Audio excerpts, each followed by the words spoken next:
Hey everyone, today we're going to talk about the history of flowers throughout art. So why do artists paint flowers? A lot of artists will paint flowers because they can get flowers easily, they're not expensive, and they're a good prop for painting from a still life.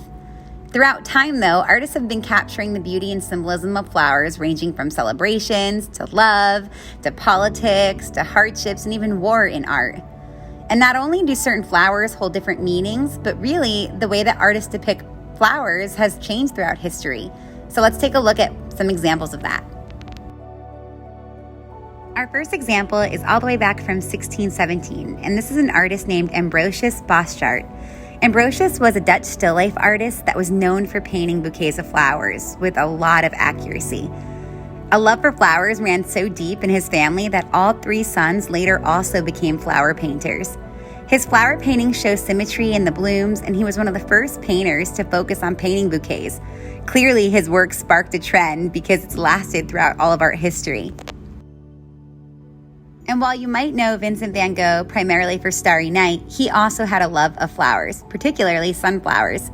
He is known for painting 5 large canvases of sunflowers in a vase with 3 shades of yellow and nothing else. In this, he demonstrates that it's possible to create a really cool painting using one color. Claude Monet is known for having painted over 250 water lily paintings. What's interesting is that Monet planted the water lilies before he painted them. He organized his property in France like it were a huge painting. Thanks to a small army of gardeners, he diverted a river, planted water lilies, exotic flowers, weeping willows, and even bamboo trees. He basically wanted his garden to look as natural as possible, and he spent all of his days from morning till sunset painting in his garden. Georgia O'Keeffe was known for painting large-scale, simplified, sculptural, zoomed-in views of plants that had an abstract look due to how she cropped her composition, basically how she formed her picture. Her close-up views of flowers challenged the viewer to really slow down and enjoy the process of careful observation and looking closely at the art.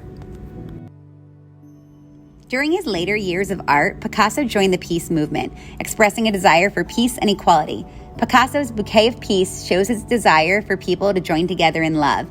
The brightly colored flowers show a sense of hope, and the bouquets form a bond between 2 individuals symbolized by the 2 hands displayed within the piece. Andy Warhol was scrolling through an issue of Modern Photography in 1964 and found photographs of hibiscus blossoms, which inspired him to make these neon-colored silkscreen flowers. Due to the way that he abstracted the flowers, though, critics had trouble identifying what exact flower he set out to make.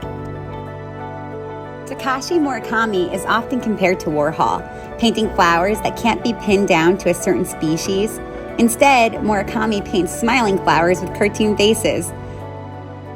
So I obviously love flowers in art, but my own obsession with flowers really comes down to when we bought our house 4 years ago and we planted 250 bulbs.